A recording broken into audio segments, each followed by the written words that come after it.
ছিলাম ভাগরামা স্যারের পার্টিতে, এখন ইউপিপিএল এ জয়েন হলাম। কি কারণে জয়েন করলেন? স্যারে ভালো লাগছে, স্যারের সব কাম সব ভালো লাগছে এর জন্য। আর জিতা পার্টির সাথে থাকাই তো ভালো না, সব সুবিধা পাওয়া যাবে এর জন্য। ওম চালতাতলা কোকরাজি 4 নম্বর ওয়ার্ড। সেলফ হেল্প গ্রুপ কয়জন মেম্বার জয়েন করেছে? 11 জন। কি আশা করিব যেহেতু আজি ইউপিপিএল জয়েন করেছে, কি আশা করিব? আমাদের মানে সব ব্যবস্থা একটু ভালো হয়, আমরা সবাই যে বাইরে আসি বাড়ির থেকে সবাই একটু সুবিধা দিবে স্যার এর জন্য।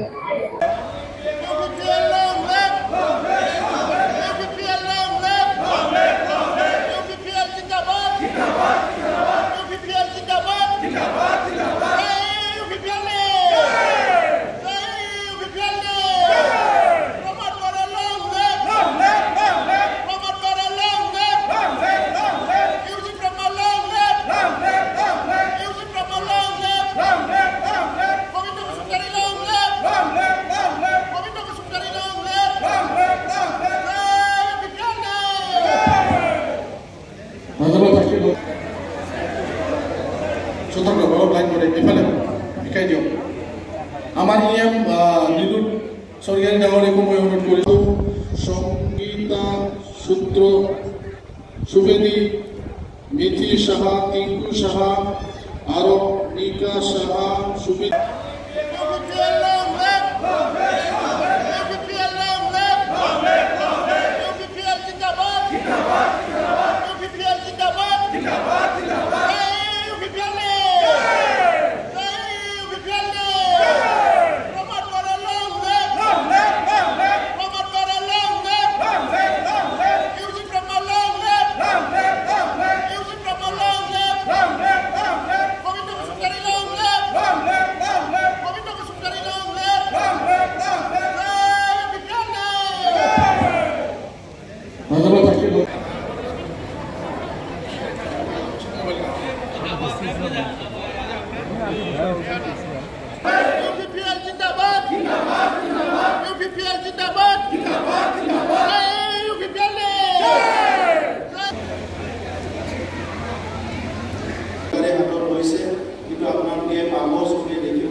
সেটেলমেন্ট হয়, কিন্তু যোৱাকালি আমি সেইটো কমাই পেলাই এইটো 15% লৈ আহিছোঁ।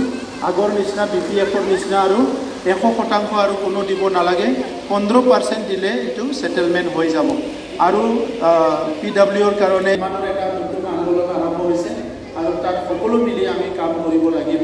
গতিকে আপোনালোকৰ ল'ৰা ছোৱালী শিক্ষা দীক্ষা ভাইস প্ৰেসিডেন্টসকল, আমাৰ MP মহিলাৰ আমাৰ সভানেত্ৰী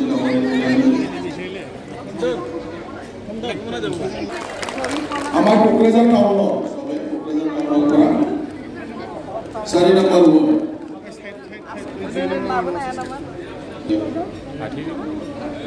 যিসকলৰ হৈছে আপোনালোকৰ পুনৰ নিজৰ ঠাইত বহিবলৈ অনুৰোধ কৰিছোঁ। যাদেৰ হৈছে আপোনালোকে বস্তু অনুৰোধ কৰিছোঁ।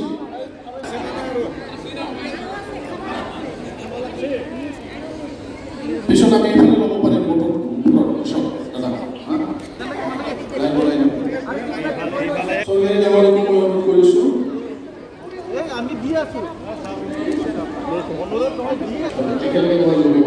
এটা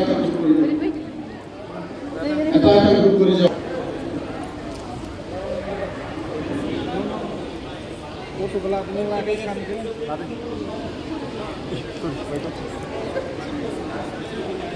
ইয়াৰ পিছত মুন্নি চক্ৰৱৰ্তী, মামন বিশ্বাস, অঞ্জলি সাহা, শেফালী সাহা, সীমা সাহা, সন্ধ্যা ৰানী সাহা।